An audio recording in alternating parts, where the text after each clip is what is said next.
राधे राधे दोस्तों। श्रीमद् भागवत कथा के अगले एपिसोड में आपका स्वागत है। मायापति भगवान हम पर अनुग्रह करने के लिए अपनी कलाओं भरत, शत्रुघ्न और लक्ष्मण के साथ श्री राम के रूप में इक्ष्वाकु के वंश में अवतीर्ण होते हैं। इस अवतार में अपने पिता की आज्ञा का पालन करने के लिए अपनी पत्नी और भाई के साथ वे वन में निवास करते हैं। उसी समय उनसे विरोध करके रावण उनके हाथों मरता है। त्रिपुर विमान को जलाने के लिए उद्यत शंकर के समान जिस समय भगवान राम शत्रु की नगरी लंका को भस्म करने के लिए समुद्र तट पर पहुंचते हैं, उस समय सीता के वियोग के कारण बढ़ी हुई क्रोध अग्नि से उनकी आंखें इतनी लाल हो जाती हैं कि उनकी दृष्टि से ही समुद्र के मगरमच्छ, सांप और ग्राह आदि जीव जलने लगते हैं और भय से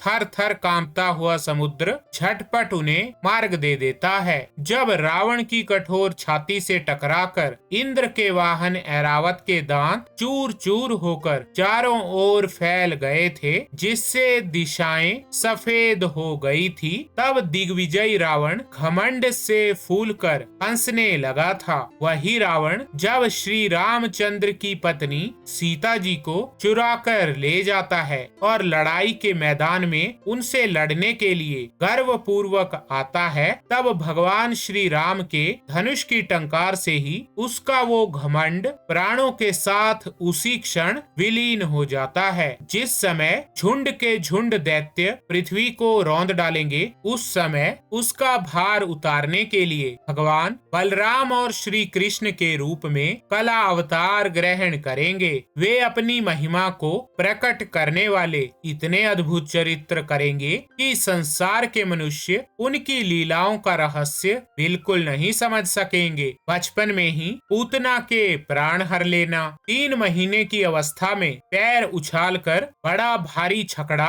उलट देना और घुटनों के बल चलते चलते आकाश को छूने वाले यमला अर्जुन वृक्षों के बीच में जाकर उन्हें उखाड़ डालना, ये सब ऐसे कर्म हैं जिन्हें भगवान के सिवा और कोई नहीं कर सकता। जब कालिया नाग के विष से दूषित हुआ यमुना जल पीकर बछड़े और गोप बालक मर जाएंगे, तब वे अपनी सुधामयी कृपा दृष्टि की वर्षा से ही उन्हें जीवित कर देंगे और यमुना जल को शुद्ध करने के लिए उसमें विहार करेंगे तथा विष की शक्ति से अपनी जीभ लपलपाते हुए कालिया नाग को वो वहां से निकाल देंगे। उसी दिन रात को जब सब लोग वहीं यमुना तट पर सो जाएंगे और अग्नि से आसपास का मूंज का वन चारों ओर से जलने लगेगा, तब बलराम जी के साथ हुए प्राण संकट में पड़े हुए ब्रजवासियों को उनकी आंखें बंद कराकर उस अग्नि से बचा लेंगे। उनकी ये लीला भी अलौकिक ही होगी। उनकी शक्ति वास्तव में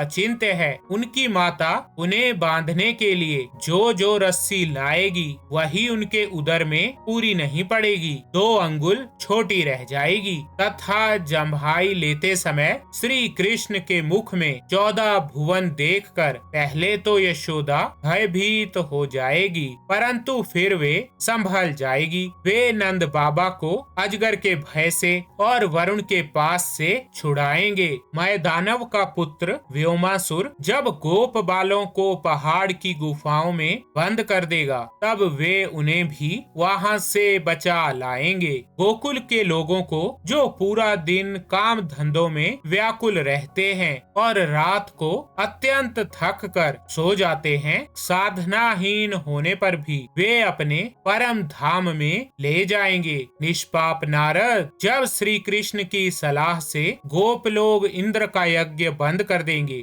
तब इंद्र ब्रज भूमि का नाश करने के लिए चारों ओर से मूसलाधार वर्षा करने लगेंगे। उससे उनकी तथा उनके पशुओं की रक्षा करने के लिए भगवान कृपा परवश होकर 7 वर्ष की अवस्था में ही 7 दिनों तक गोवर्धन पर्वत को एक ही हाथ से खेल खेल में ही धारण किए रहेंगे। तो ठीक है दोस्तों, श्रीमद् भागवत कथा के इस एपिसोड में बस इतना ही। राधे राधे।